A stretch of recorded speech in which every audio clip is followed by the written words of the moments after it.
Google's Circle to Search feature has become very popular on Android and has now been brought to the Google and Google Chrome apps for iPhone.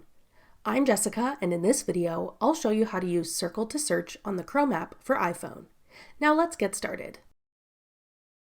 To use the Circle to Search feature, ensure your Chrome app is updated to the newest version.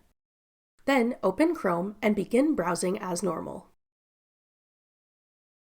When you see something you want to visually search, tap the three dots at the bottom. Then select Search Screen with Google Lens. Now circle the thing you want to search for. Google Lens will then search for matches for whatever you've circled. This works for both images and text.